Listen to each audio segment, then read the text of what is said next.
Hello, today I wanna talk about why, in my opinion, Counter-Strike 2 community servers are total garbage. Sounds like a pretty harsh statement? Yeah, but over the course of this video, you will understand exactly why I say that. I will go point by point touch the issue, and I will also make comparison to previous Valve games so we can get a better and clear picture over the whole situation I mean. Of course, you are free to draw your own conclusion based on what I say and your own experience are, but if I had to guess, most of you will probably come to a pretty similar conclusion as me. First of all, before I dive into the specific points, I wanna mention that I do have some programming background. I write code myself, and because of that I have a deeper understanding of the core problems, why community server feels so empty, too clean like way too default, and why they just don't hit the way they used to. So let's start with the first point, and probably most obvious point, the server browser.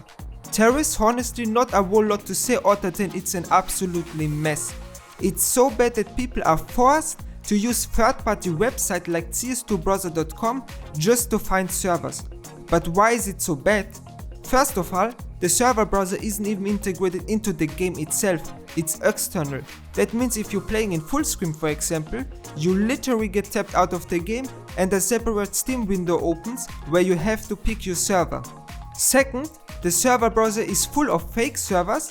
Third, the browser server isn't even made specially for CS2, it also shows servers from other Valve games, so you have to manually filter it just to see CS2 ones, even though you clearly clicked on the CS2 server browser. That's already enough points to make it pretty clear why it sucks. And to be fair, older Valve games like CS 1.6 also had similar issues, like fake servers flooding the master list, but at least they didn't have all these other problems on top, so even by comparison CS2 server browser is a downgrade. The next point is lack of content. Now when I say content, I don't mean content in the way you might expect, I'm talking about the basics.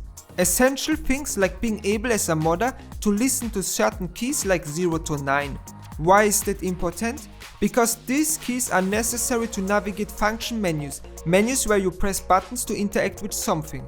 Which brings us to menus in general. There is no proper way to display them. Back in the day with aimxx on the gold source engine like CS 1.6, or with source mode on source 1 engine like CS Source or CSGO, you could create actual interactive menus. In CS2, that's gone. Now you might see some janky workarounds like the so-called VLSD menu, where you have to walk forward and backward to select menu items, but those are terrible. Honestly, they're not well made, and they only work up to a point. Once you go past that, even the workarounds doesn't hold up. And yeah, we also don't have a way to print a proper 2D HUD on the screen. You can use 3D objects to kinda fake it, but if you've seen those in action, you will notice that in some resolutions, the positioning is off, and if you get too close to a wall, the object disappears. That's because the object exists inside the actual game world. It follows world physics. What we really need is the ability to print stable, fixed positioning, 2D text on top of the screen, just like in source mode or aimxx. That's critical for pretty much every type of game mode. Those three things, menus, HUDs and key listening, are probably the most essential building blocks, and all three are missing. CS2 has been out for almost 2 years now, and these are still not available. They might never be. Another major issue, one that technically has a workaround but still isn't properly solved, is no fast download. Back in the day, whenever you join a 1.6 server, a CS Source server, a CSGO server, or even a TF2 server, you do see a screen that showed you exactly what was downloading. There were two lines, one showing total download progress, the other showing each individual file being downloaded. You were pulling all the assets, models, sounds, sprites, map files and more. Everything the mod needed to run. Deliver touch a simple and fast HTTP and HTTPS server. But in CS2, that's not a thing. There is no fast download option for servers. People have to manually download stuff, and that's a huge lose. Well, technically, there is one workaround. There is a CS2 MetaMod add-on that lets player download workshop content when they join a server. It works by injecting a kind of overlay that prompts the player to accept or decline the download. But even that's buggy, and you sometimes have to accept multiple times. And again, it's just a workaround. And yeah, maybe you start slowly to notice a theme.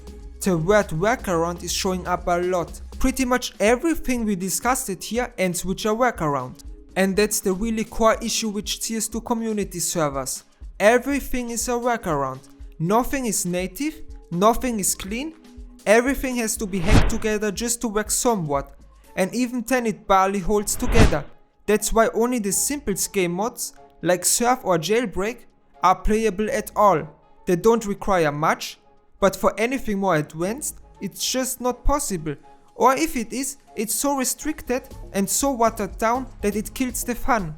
And all these problems, especially when combined with the trash server browser, lead us to the next big problem: fewer players.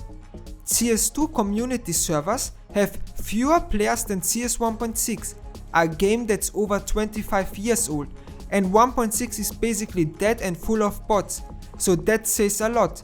And why is that? Because it's just not good enough for most people. With older Valve games, community servers felt like true extensions of the game. In CS2, it feels like you're trying to recreate what once existed, and it just kinda fails. Even if there is a server that's somewhat playable, it's just solid at best. And yeah, maybe that's good enough for some hardcore CS veterans who remember their old days, but that's not the average or new CS2 player. I can play those servers because I know how things were in 1.6, CS Source and CSGO, but for new players, they join, realize it's kinda trash or just meh, and then they leave. And honestly, I can't blame them. And I don't think Valve has much interest or sees any priority in adding essential hooks or event triggers into the codebase, like listening to keys or pointing to the text. Even though this wouldn't take much effort to include, and that's the actual problem. Not that we modders have to reverse engineer things, we always do, that's literally what modding means, but that these hooks don't even exist in the codebase to begin with. If they were just laying around unused, we could reverse engineer and tap into them. But right now, they're not there at all, which makes it impossible. And because Valve doesn't use such stuff in CS2 itself, they don't show up anywhere for us to grab onto. That's why I don't see this changing anytime soon, not this year, not next year, and maybe never. The conclusion: there is not just one problem, not two, but a whole web of problems that are all connected and make each other worse. CS2 servers are bad, or at best, just okayish, because some modders don't have the tools or access they may need to make even basic features. That makes the server bad. And because the server are bad, they can't retain new players. And because they can't retain new players, they stay empty. And because they are empty, Valve cares even less. And to that, a server browser that's hot garbage. And what you get is this ridiculous cycle: a new player has to know about third-party browsers, figure out how to connect to the console, and then still search forever to just maybe find a decent server. That's not how a server in 2025 can realistically reach any new players. Of course, this doesn't mean the entire game is bad, but from the community server perspective, it's just not working. So yeah, my conclusion is that even if Source Mod 2 comes out, and even if things slightly improve, CS2 community servers will never reach the heights of CSGO or any Valve game before that. Thanks for watching the video, leave a like and subscribe if you like it. That's all from me, see you next time. Rawr.